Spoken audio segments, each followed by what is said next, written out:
If a man in a lab coat told you to deliver a lethal electric shock to a stranger, then the terrifying truth is you probably would. This is not an opinion. It is a documented fact of human nature. In 1961 at Yale University, psychologist Stanley Milgram ran an experiment that exposed a dark circuit in the male brain.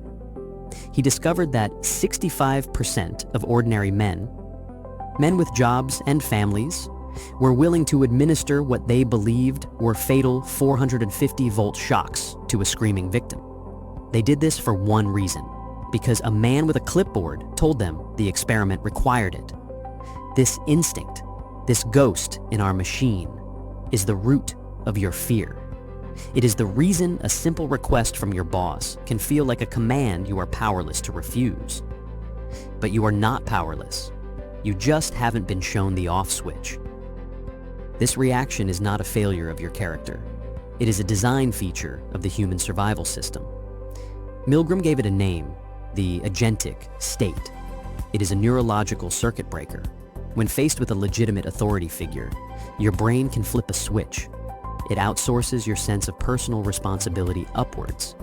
You stop seeing yourself as the author of your actions. You become an instrument, a tool. Your moral compass is handed over for safekeeping. This is why participants in the study, while sweating and trembling, continued to press the button.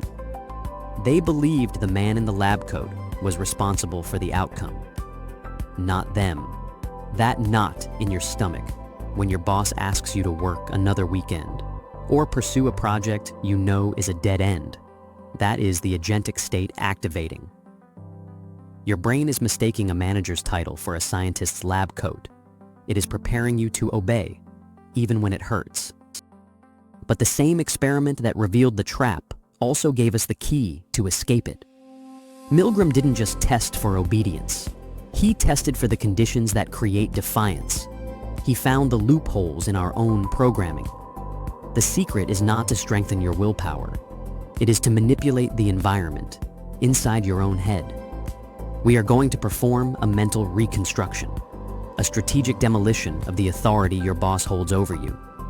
We will not make him an enemy. We will simply downgrade him from a god to a client. This is the mental model of a top-tier consultant, a paid expert, not a terrified employee. Here is the 3-step protocol to systematically dismantle the agentic state and reclaim your professional soul. Number 1. The proximity downgrade. Milgram's data was unequivocal. When the authority figure gave orders over the phone instead of in person, obedience collapsed to just 20.5%. Distance is a disinfectant for blind obedience. Your first tactic is to mentally treat every interaction with your boss as if it were happening over a bad phone line. He is not a commander in the room with you. He is a remote client with a request. You are a service provider. This mental distance creates a buffer, a space for your own judgment to re-engage. His requests become data points to be analyzed, not commands to be followed. Number 2, the legitimacy audit. Obedience also fell, down to 47.5%. When Milgram moved the experiment from the hallowed halls of Yale to a shabby, rundown office, the perceived legitimacy of the authority crumbled. Before you act, run a quick mental audit. Strip away the fancy title and the corner office. Is the request itself legitimate? Does it serve a logical business goal, or just an ego? Question the lab coat. Often you will find it is just a cheap suit. Number 3, the liability reversal. This is the kill switch. In follow-up studies, when participants were told they were fully responsible for the outcome, obedience dropped to nearly 0. You will now use this. When given a high-stakes or questionable directive, you professionally transfer liability.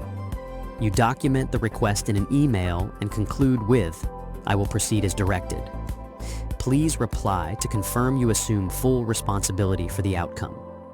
This is not defiance. It is clarification. It forces the authority to own their command. You will be shocked how often they back down. This is not about creating conflict. This is about establishing boundaries based on the psychological realities of power. You are not an insubordinate employee. You are a high-value consultant engaged in a transaction. The system, the corporate hierarchy, is designed to trigger your obedience instinct. It thrives on the agentic state. It needs you to feel like a subject in an experiment.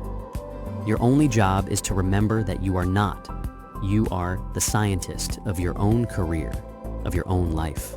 You analyze the variables. You question the methodology. And you alone, decide when to proceed. The power was never in the lab coat or the corner office. It was in your silent, instinctual consent. Take it back, now.